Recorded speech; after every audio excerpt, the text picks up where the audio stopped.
Yes, sir. Moving po. All right, very good. Thank you. All right, so let's now begin. Thank you. Welcome to our coaching session, Eagles. Thank you for attending.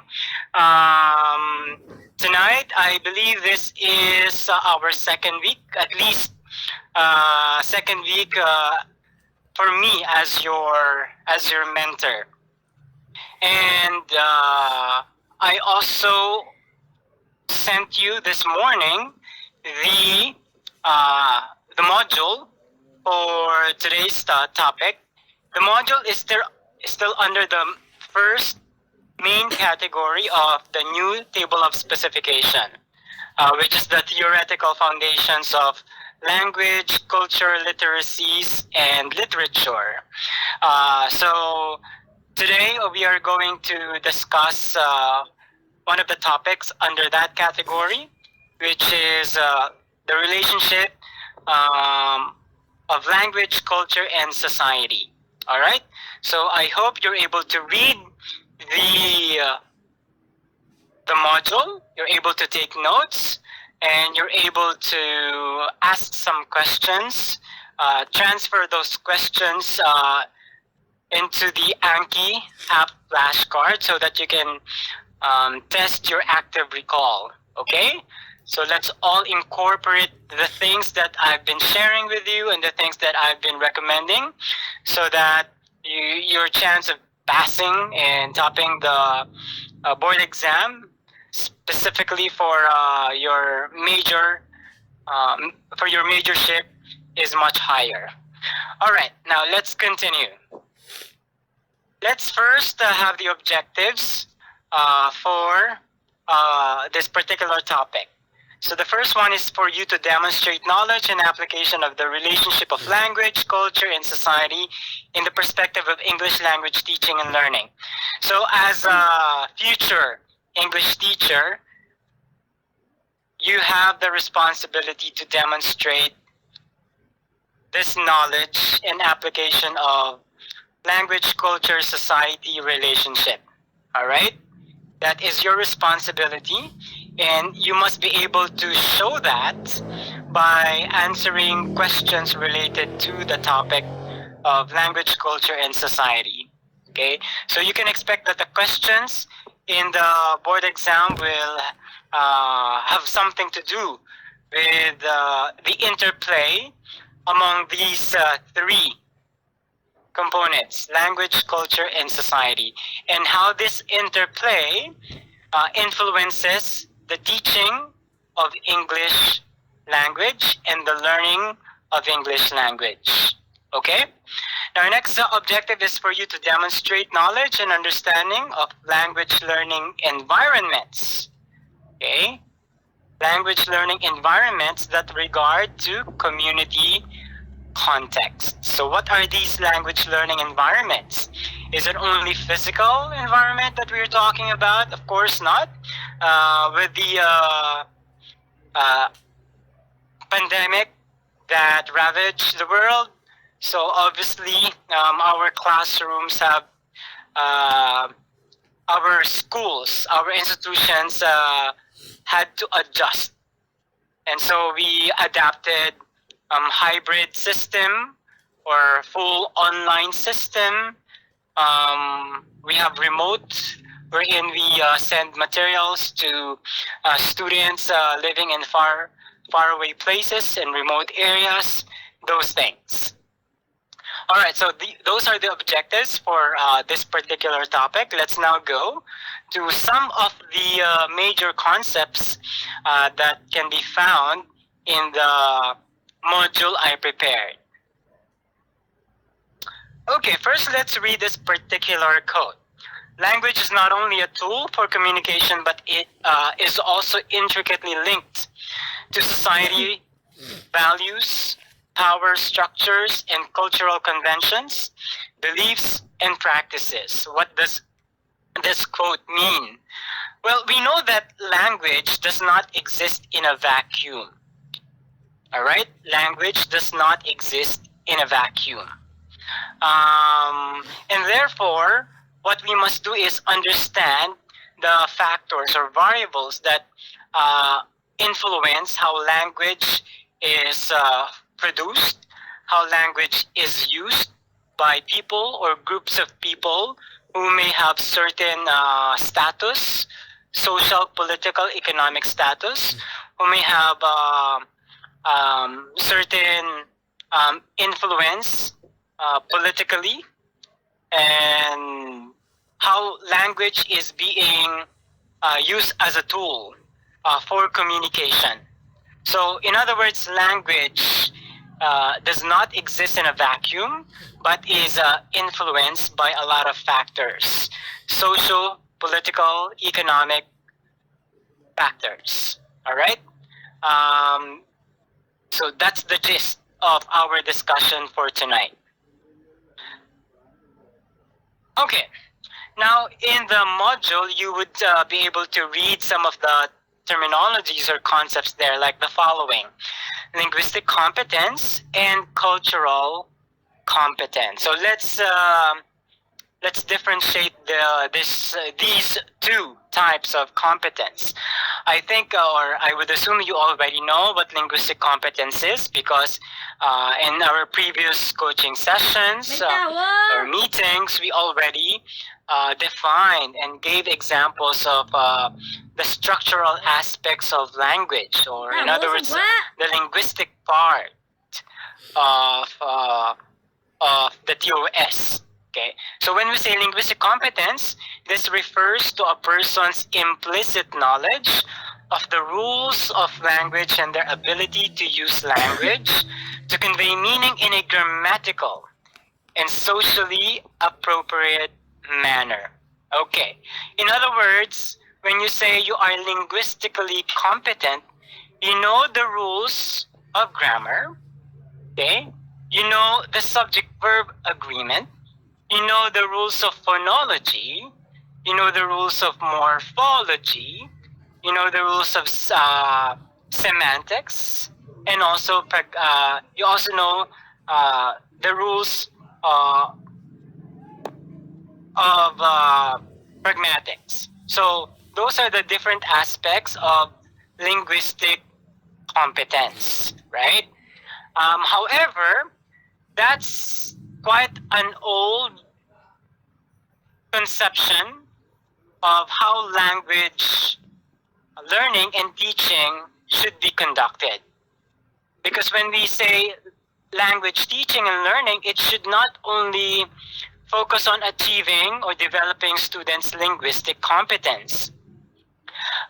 In recent years, diversity of population really impacted the way society works or functions. And because a lot of people are moving from one place to another, there would be certain problems or challenges that we have to face. They're coming from different cultural backgrounds.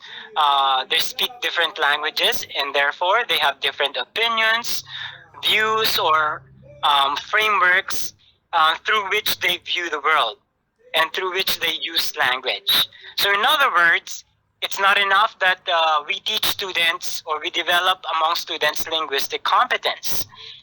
It's crucial that we also develop in them what we call cultural competence. Now, what does that mean? Let's read. It is the capacity to comprehend, value, and successfully manage cultural differences in addition to linguistic proficiency. Okay, let me highlight some of the words here. Comprehend, value, and successfully manage cultural differences. Okay, now how do we know or measure the comprehension of cultural differences? How do we show that or assess that? Well, we can do a lot of things. For example, you can ask your students to compare and contrast his or her culture and the culture that you want them to learn, right? So what culture do you want them to learn? maybe the culture of the language that you're teaching or the target language that you're teaching. Let's say English, right? Because we are English majors. So what is the difference between the Filipino culture and the English-speaking cultures? It's not only American cultures that we have to know, right? Because it's not only Americans who speak the English language. We also have British, we have Australians, right? We have Canadians, we have the Kiwis or the New Zealands.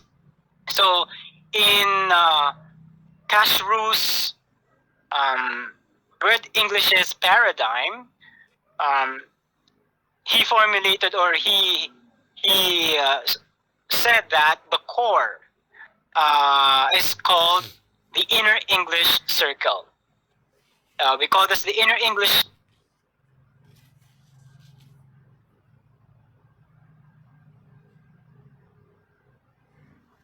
circle because historically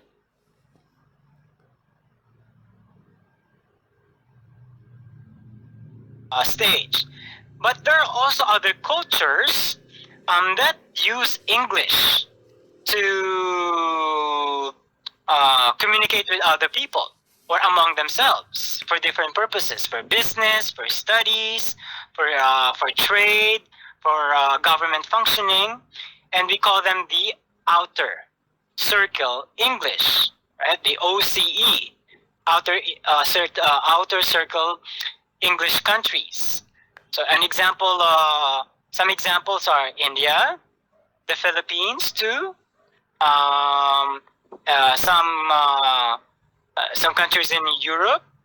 So we also have to know the cultures of these countries, how English is used in those countries, and how the culture of those countries affect the use of the English language. Okay, and the third level, the third circle is the expanding circle English. Now these are the countries which were not colonized by the ICE countries, but they have to communicate with English-speaking English-speaking nationals for whenever they travel or when these people go to their countries to, for leisure purposes or for business. So an example of these countries are Thailand, some countries in Europe, Africa too. So we as future English teachers, or you as future English teachers, also have to know the cultures of these countries, how the culture of these countries affects their use of the English language. Okay? So that's the meaning of cultural competence in terms of the comprehension level. Now, in terms of valuing, okay, the capacity to value cultural differences. So how do we carry out this valuing task? Well, we can do prioritization, right? So after you compare and contrast these different cultures, you have to use some criteria to use, which you will use in order to prioritize or give importance to the culture that you'd like to promote. Okay, so maybe some cultures in, let's say, in America are, let's say, similar or benevolent, I would say, or not harmful to the Filipino culture, and so we can adapt. We can adapt those cultural aspects, but of course, maybe there are some cultural behaviors or opinions that we Filipinos do not want to adapt, and so we can always have that discussion among our students and let them decide if they would like to adopt those cultural manifestations. And then in terms of managing cultural differences, so here you will not just do it in the classroom, but you will be able to encourage your students to actually communicate with people from different cultures. So you can have them, or you can ask them to visit some institutions with a lot of foreigners, where you will expose them to, you will expose your students to talk to them, right? Have a cultural exchange, interactions with them, and let them reflect on their experiences. And in that way, it's more experiential learning for them, and the learning is going to be much stronger because it's not just by the book, but they're doing it in reality. So it's going to be more memorable for your students. So anyway, so that's the difference between linguistic competence and cultural competence. All right. Now let's proceed to the next slide. Okay, so what are these terms? We have language and culture, language and society, language, culture, and society, and ELT, or English language teaching, and we have cross-cultural dialogue. So here we're talking about the relationships, okay? The one-to-one relationship between language and culture, language and society, language, culture, and society, and then an example of how we can improve the cultural competency of our students is through cultural dialogue. So first, let's discuss what's the relationship between language and culture. I believe you already have good ideas about this. There are many arguments that say that, of course, without culture, there will be no language. Without language, there will be no culture. Culture is the summation of our human experience, which can be obvious or non-obvious, can be visible or invisible, can be material or immaterial. An example of culture, of course, is our traditions, our religion, our behavior, our thinking, our mentality. So some of these things you cannot physically touch, right? Because they are abstract, they're mental, or they are part of your emotion. But of course, culture is manifested in concrete ways too, like in the tools that we use, our structure, our buildings, right? The books that we read, right? So those things are also part of culture. Now, of course, language is very much related to culture, because language is the way we express our culture. Language can be verbal, non-verbal, can be spoken, can be written, right? It's not only words, but also the actions, the gestures, the facial expressions used by people through which culture emerges, right?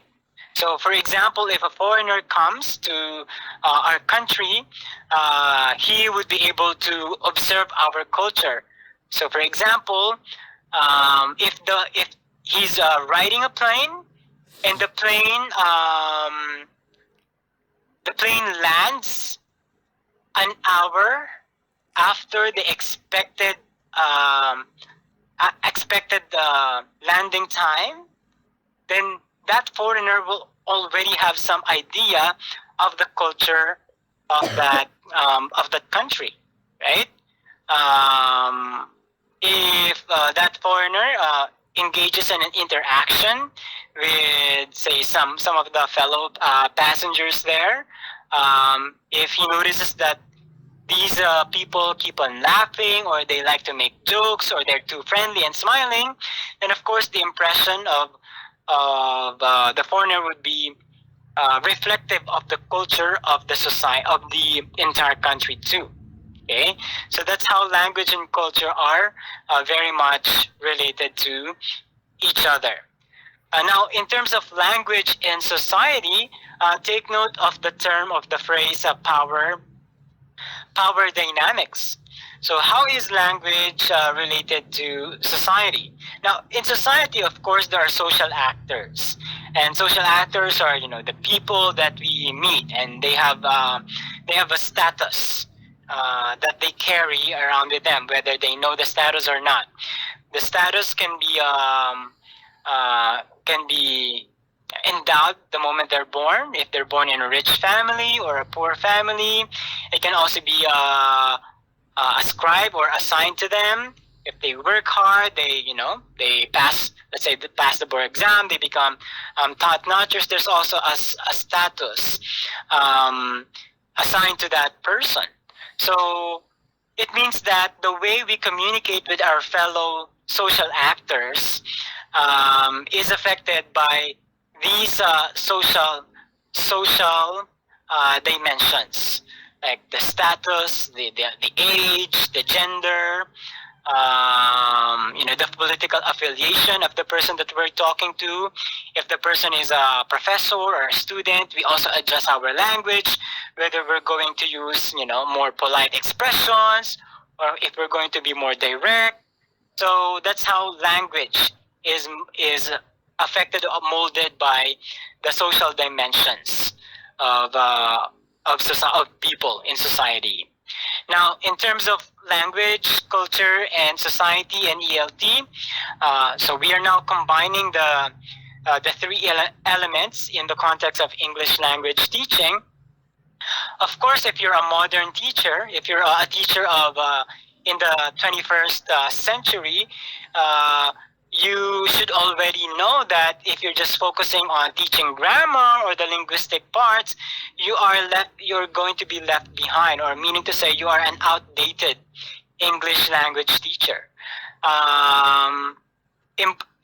Very crucial that you always incorporate culture and society whenever you teach language. So as much as possible, use examples from different cultures and find a way to discuss the role of power dynamics in the way language is used. Okay, so for example, you're teaching students how to write a paragraph, right? How to write a paragraph. So you can use an authentic text that you get from, let's say, a journal article or a magazine or a newspaper, right? And what you can do there is highlight the words that show the culture of the writer who wrote it, and also the possible effect or impact of the language to the readers.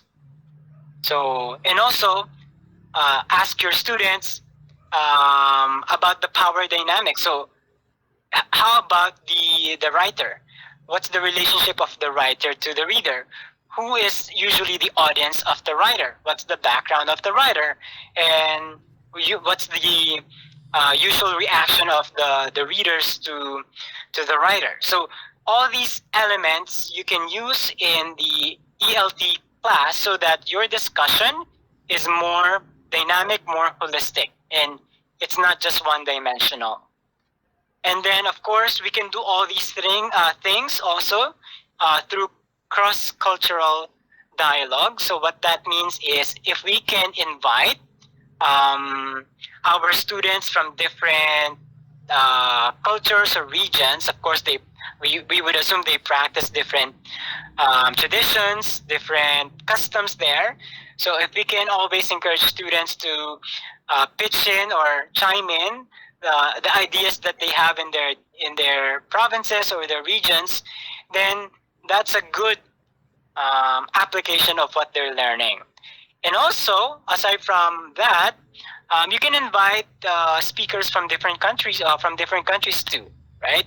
You can set up a Google meeting, or a Zoom meeting with these foreigners, and let your students ask questions about the culture of your foreigner guests. So there are many ways you can actually incorporate language, culture, society in ELT classes. You just need to explore all these activities, and some of them I believe can be found in the module that I distributed. All right, so those are the terminologies or some of the concepts. Now let's look at more examples for each. So let's say language and culture. What example can we give there? So for example, you want to incorporate vocabulary and let's say cooking techniques, right? And then dining etiquette into food culture. So in the Philippines, I think that's very interesting for many students, because we know that food culture is different from country to country. We have different etiquettes that we observe and practice too. Many Filipinos would use their hands, right, when eating food, but some European people would dare not use their hands. Why is that? So let your students explore why the differences exist. Okay. Now for language and society, what's a good example for that? As I mentioned a while ago, the power dynamics that is inherent or innate in the use of language. Let's talk about the history of colonialism, right? Why did we end up like this? Okay. What's the effect of colonialism to our use of the English language? Why do many Filipinos speak English language, and why many foreigners think that Filipinos are good English speakers? Why do many Koreans and Japanese come to the Philippines to learn English? But also, why do a lot of Filipino students struggle with the use of English? So it could be the good and the bad side. And that's language and society. Okay, so that's one example. Explore the impact of colonialism to the way we use the English language. Now, with regard to language, culture, and society and ELT, a good example I can think of is, like some real life scenarios, right? So, for example, you can ask your students to, think of their dream job. Okay, think of their dream job. Let's say they want to be an engineer abroad. So ask why they want to go abroad. Why not stay in the Philippines? So perhaps your students would already tell you, because the Philippines, the money that you will get is not enough, etc., etc. So you have to ask further questions. Why do you think it's not enough? What do you think we can do about that? What are your suggestions, etc. So if you ask those good questions, you're already tapping into the relationship among language, culture, and society. Okay, so those are some examples that you can use, and maybe that can be asked in the board exam. So whenever you are answering questions about the topic of language, culture, and society, always think of situational questions and how the topic will be applied in the classroom setting. Okay, now how about in the Philippines? Some examples in the Philippines. Okay, so we can talk about Filipino holidays, right? We have a lot of holidays. This February, we're going to celebrate Valentine's Day. how do Filipinos celebrate Valentine's Day? Okay, and how do foreigners celebrate it? I know I've been teaching Japanese for many years now. Usually, it's the woman or the female that uh, gives some token to a guy. It's the other way around in the Philippines. Usually, it's the guy that gives flowers or chocolates to a woman. But in Japan, based on my discussion or my conversations with my Japanese students, it's the women. So why is that? So you can explore that aspect. Um, we have a lot of holidays here, so you can do it. You can do it per month, I guess, or you can do it depending on the occasion being celebrated for that particular month. Okay. Now, again, as in terms of power dynamics, colonialism is a very good example of that. You can talk about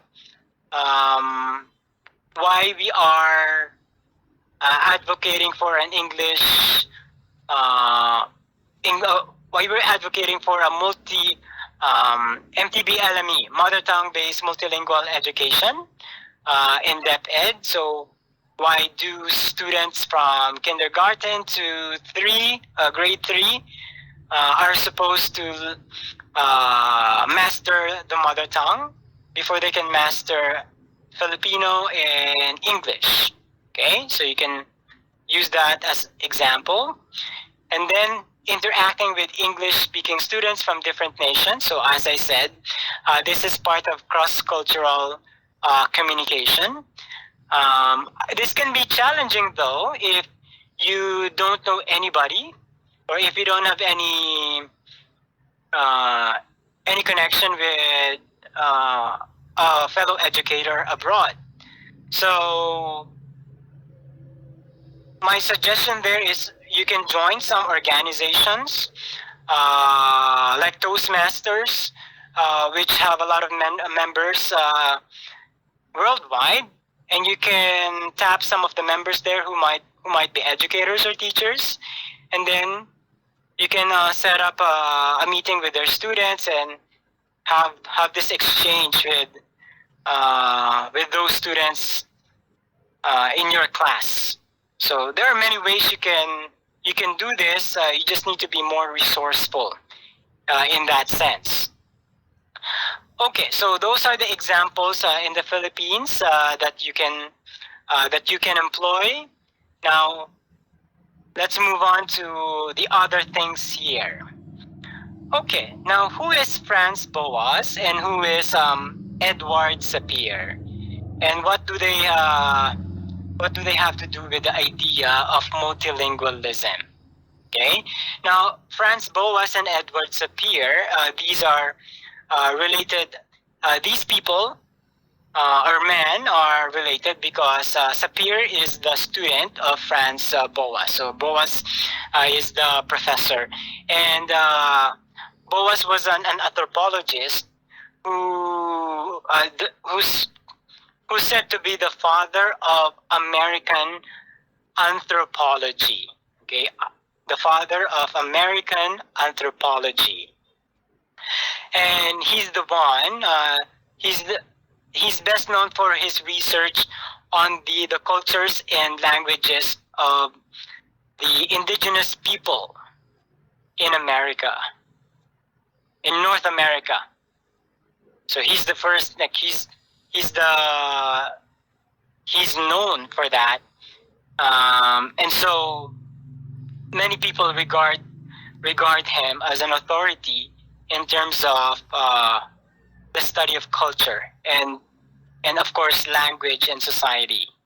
Now Edward Sapir is the student and continued the legacy of his professor, but he's more on his contribution is more on the linguistic development, of the people in a particular culture. Okay? Now, because of their studies and the studies of people like them, or who followed suit um, in their footsteps, and that's why we now have the concept of multilingualism. Okay, multilingualism. It's the ability of people or individuals to use and understand more than one language. Okay, ability of people or group people to use and understand more than one language. And we know that the world we're living in right now, if you know just one language, you are probably going to be left behind. Okay? That's why in America, well, many of them are monolinguals because they only use American English. Some of them have this prejudice or have this bias against people who are speaking other languages. Some of them, they just wanted to hear English. That's why they have some issues with immigrants, right? Of course, if you're a teacher, you're teaching English, and you would be able to see this situation, you would feel bad because the bias that exists in people can be revealing of the values of that particular society. Now, in many countries, or in majority of the countries in the world, the situation is different. Like in the Philippines, we are a multilingual nation or country. We don't speak just Tagalog. We speak Cebuano, Bicolano, Waray, Hiligaynon, Chavacano, etc. And we interact with one another, right? And because of that interaction, we're able to compare and contrast. We're able to, prioritize the values. We're able to empathize with people who speak a different language, who behave differently, who have different views, and then eventually we're able to feel them, or put ourselves in their shoes. In other words, and we are more understanding of where they're coming from. So, in other words, we don't have issues of discrimination or racial bias to an extent similar to similar in America. So it's not the same, right? Because of our experiences with other people from different regions, right? So if you're living in a country that is considered monolingual, and then some immigrants would go to that country, now these people would have a negative reaction because to them that's culture shock. It's like they don't want their culture and their beliefs to be changed by people from other countries, right? So it's important for you as future English language teachers to put value in multilingualism and diversity, because the classroom that you will be handling soon will be filled with students from different backgrounds, with speaking different languages, different beliefs, and you must be culturally competent. Okay? Okay, now let's move on to the next slide here. Value of language learning environments. Okay, so it's also important that we understand the different language learning environments where students and teachers are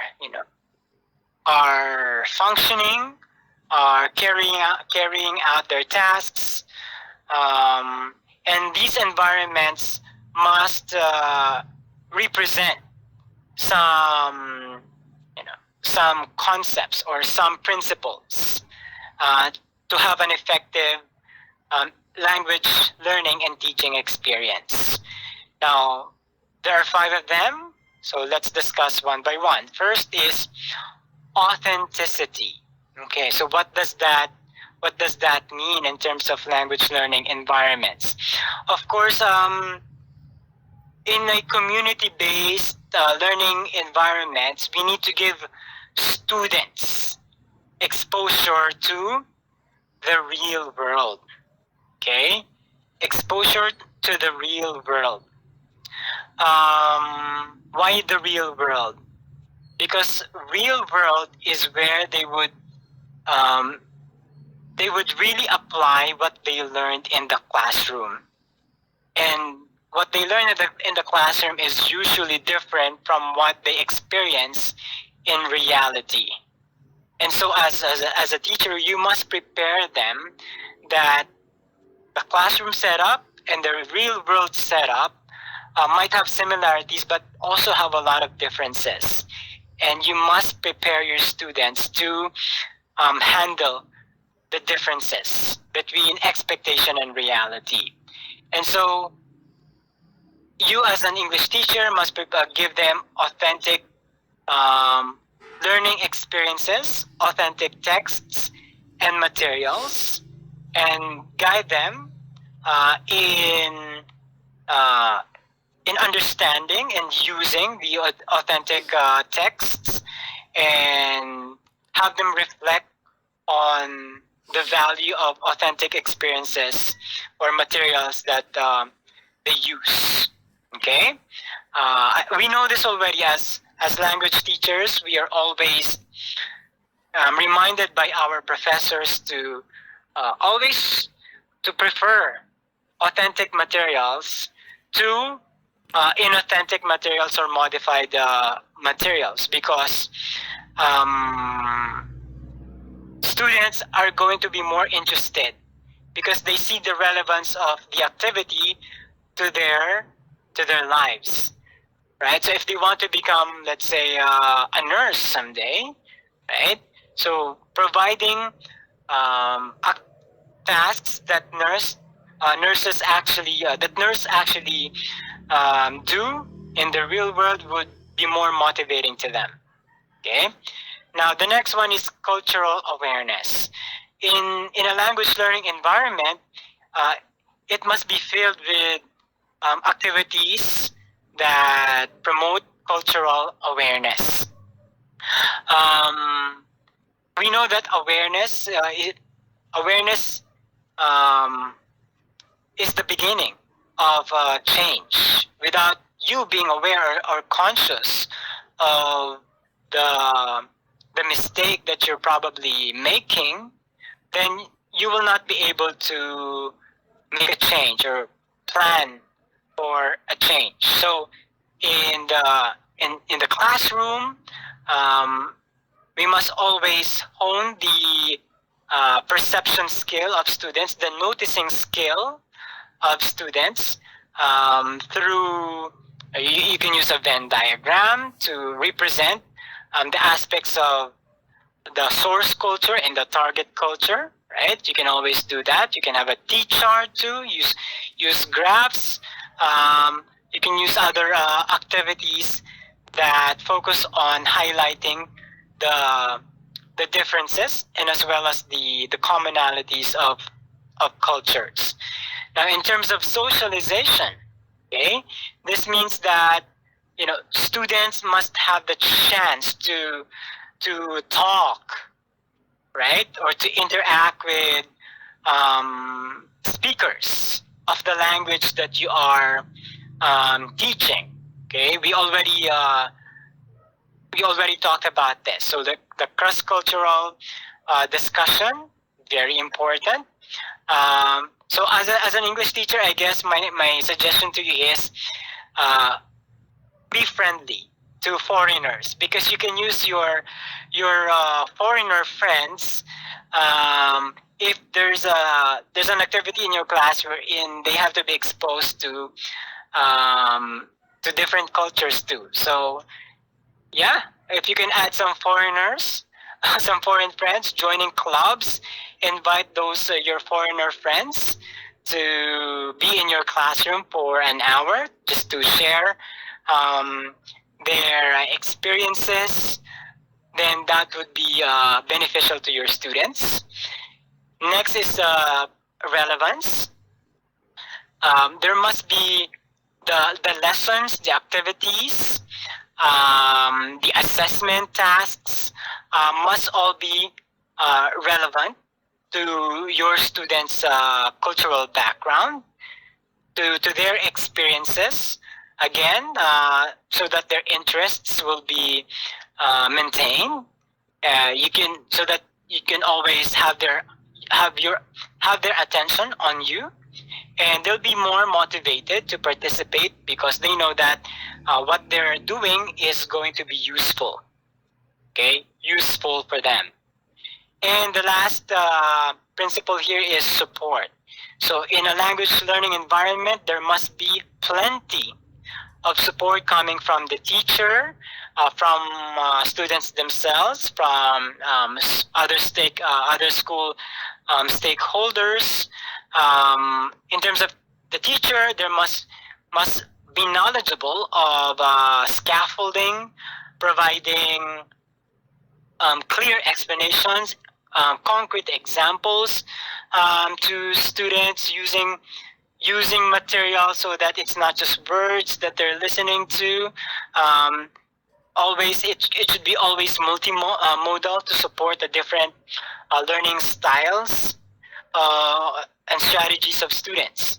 The administration can also take part in providing support by putting up a good infrastructure, or good place for learning, providing the materials to students and teachers, technology, okay, supporting technological or projects that would enhance the technological skills of students and teachers too.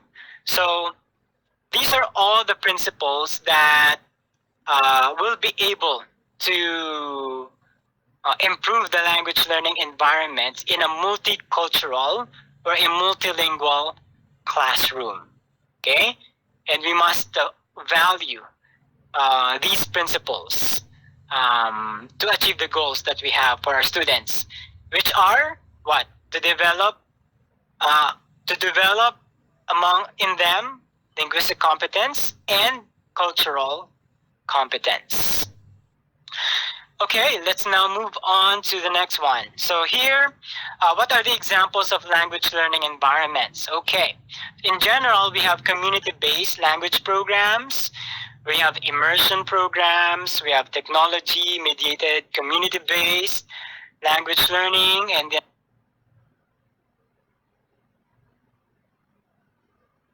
we have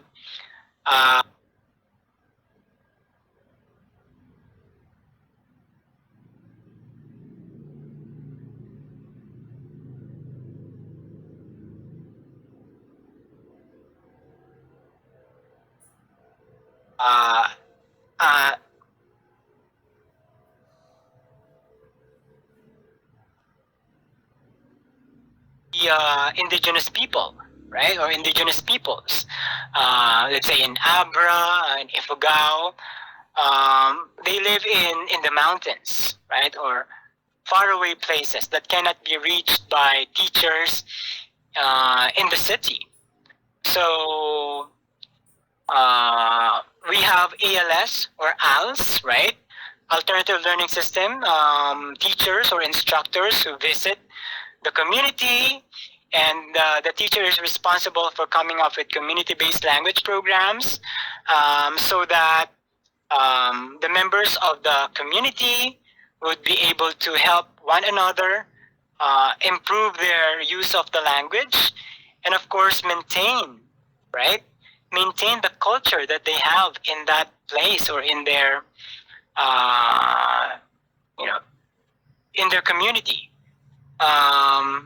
it's important that although we are teaching these people the language of majority of the population, their culture must still be preserved because there's an inherent beauty in preserving the culture of a particular community. It's part of history and it's part of their identity. In terms of immersion programs, okay, there are many activities, lessons, and seminars. The seminars that we can do in terms of immersion programs. We have, well, in America we have the International Language Institute of Massachusetts, for example. There's one immersion program in Utah. Also, so what happens in immersion programs is that some of the immigrants, whenever they step foot in America, for example, so the children of these immigrants can be enrolled in immersion programs to learn the ways of America, the language, the culture, the customs, the greetings part, etc. The way of life, the American way of life. That's what's being taught in an immersion program, for example, right? Now, in the Philippines, if we have immigrants here, maybe let's say Ukrainians who opted to go to the Philippines to start a new life, then we can also have an immersion program for the Ukrainians. We will teach Ukrainians the way of life of the Filipinos, our culture, what we are known for, the food that we eat, etc. Okay? And then technology-mediated community-based language program, of course, from the name itself.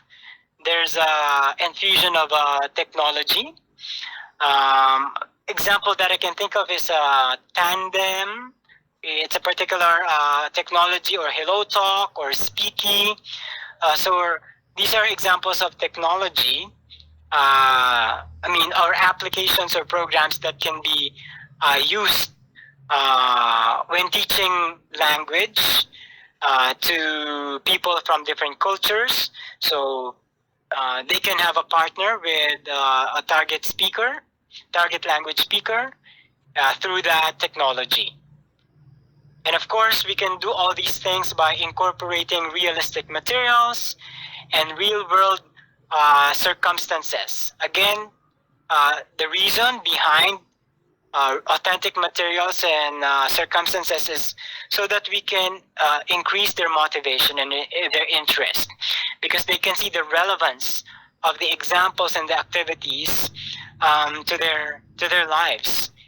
It will affect them in the near future. It will affect them now and in the near future. So they are more driven to participate, especially if they are adults, if they want to improve their life right away. Okay, now let's go to examples of language learning environments in the Philippines. So here in our country, we have the Philippine Indigenous Peoples Links, PIP Links in other words. So this one, this environment,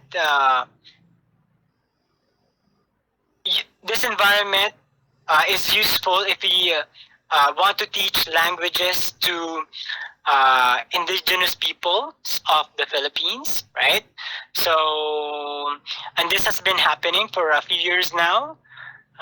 So if you want to go to, let's say, the mountains,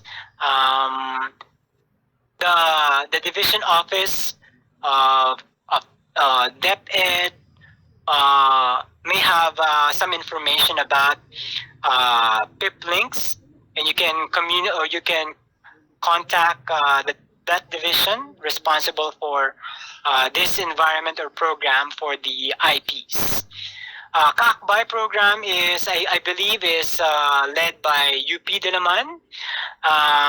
So it's a program offering students a chance to live and work in an indigenous community or Isn't that exciting? So it's like if you're into ethnography, you can actually tap UP Diliman and participate in Kaakbay program, right? So, if you want to do some research, go and contact UP Diliman, ask about Kaakbay program.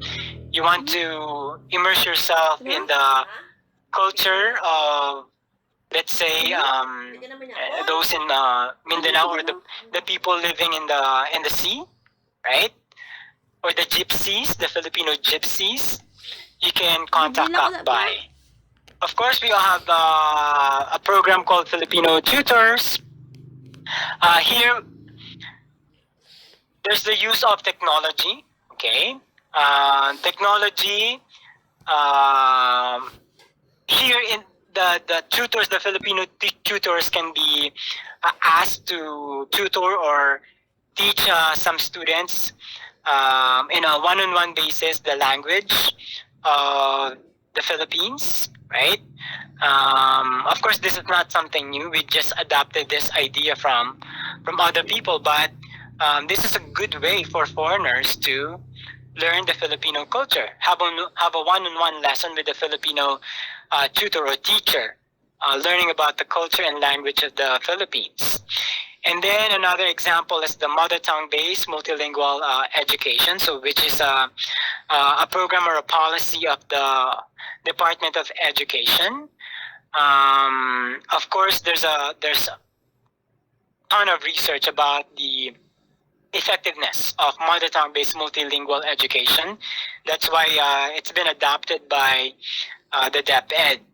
And the gist of this is that L1 helps facilitate the learning of L2, right? That's the gist of that program. So if you enable students to master their L1, right, then it's going to be much easier for them to learn their L2 or the target language, which in the Philippines, it's English. Okay? So this is also a good example of language learning environment and programs that you as future English teachers have to know, and also have to advocate if you believe in the value of the programs mentioned. Okay, let's now move on to the next part, which is the role of language in shaping and reflecting culture. We already know that language, culture, society are interrelated. Okay, let's just emphasize some more on the interplay among these variables. Let's read the statements here. Communication barriers between people who speak different languages may result in social and cultural differences. Do you believe in this or not? Okay, so try to answer that in your mind. Well, from the looks of it, yeah, of course, there will be communication barriers. If the differences between, if there are social-cultural differences among people, I mean, that's a given. There will be barriers. We will not be able to understand each other. Our expectations will be different, and therefore we might be shocked.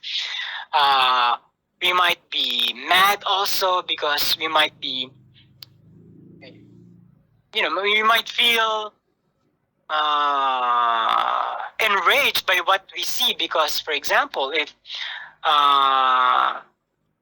let's say in a Muslim community, the male Muslim is allowed to marry up to four wives.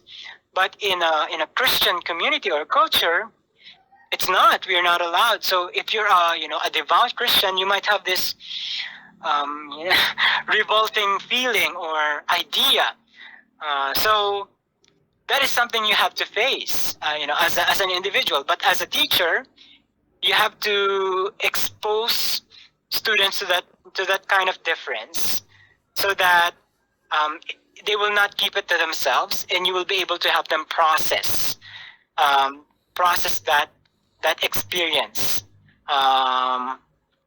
with them. Okay. Next is the ideals and values of a society can also be reflected through idioms and proverbs. So, well, that's pretty obvious, I guess, right? Um, the reason idioms and proverbs and other figures of speech are quite challenging for many Filipino students because the meaning is not literal. You really have to understand the cultural backgrounds and associations of the idioms and figures of speech before you can before you can appreciate them, right?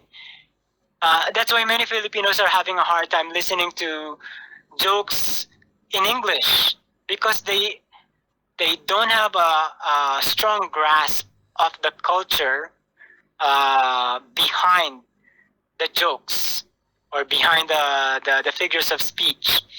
So if you see Filipinos laughing at some jokes in English, you can assume that it's either they are pretending, pretending to laugh, or they really know the intention of the joke.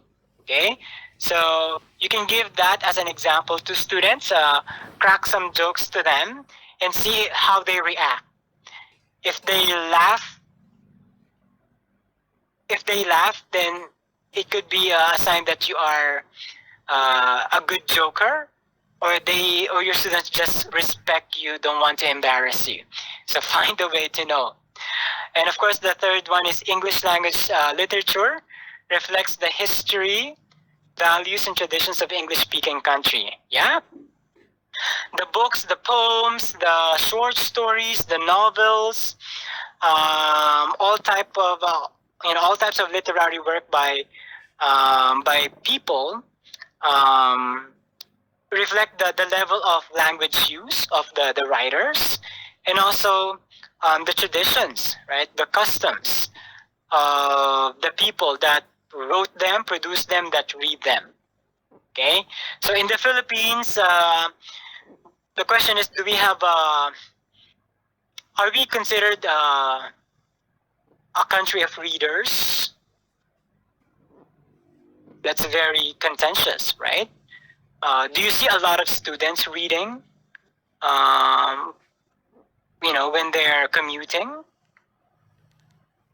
Do you see a lot of professionals doing the same? I don't think so, right? My observation, no. In Japan, I could see some of them while commuting from office to home. They are reading newspapers or something on their phone. But not in the Philippines, I observe we're more on just playing games on our phone, or just chatting with our friends or colleagues. So there's more to go in terms of developing our country into good readers.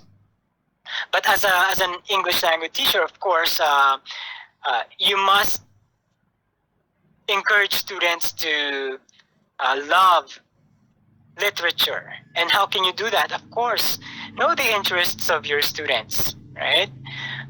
Depends on the age, right? Depends on the gender too. So as a teacher, you must have some needs or interest inventory of your students so that you can provide a suitable literary pieces that they will read, that they will analyze in your class. Okay, and then we have language culture connection. Again, we already know that.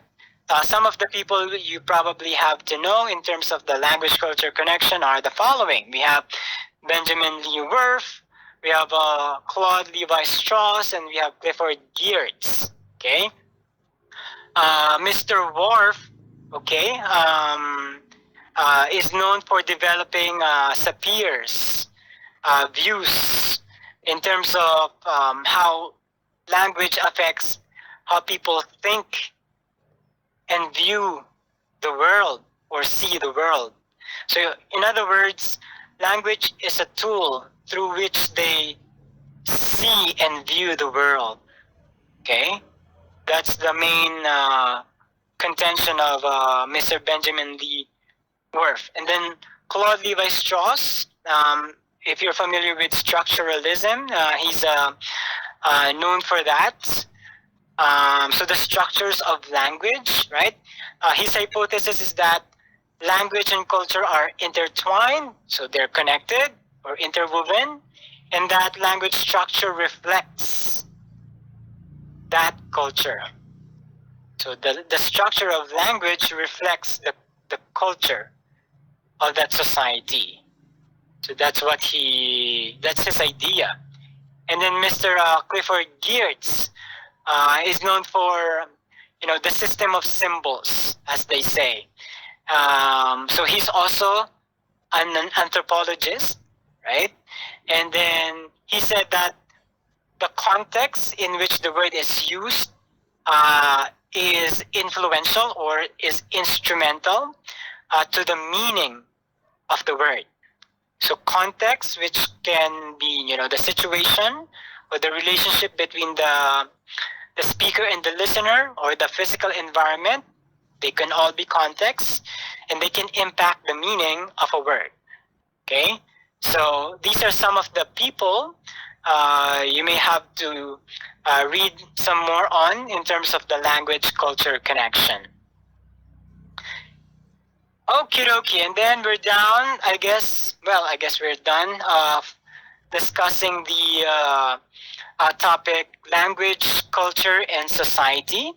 Of course, we are, this is not enough discussion for, that broad topic, but you have the module with you. So I expect that you would be able to read them, make some annotations, create questions based on the content there, using your Anki app flashcard. And of course, you can always supplement the content with materials from credible sources, okay? That's always my advice to you. Always supplement the materials given to you. All right, well, I think that's the time I have for tonight. Thank you very much for listening, and I hope you learned a thing or two, and I guess see you tomorrow. Okay, or see you next time. Until next time, bye-bye for now.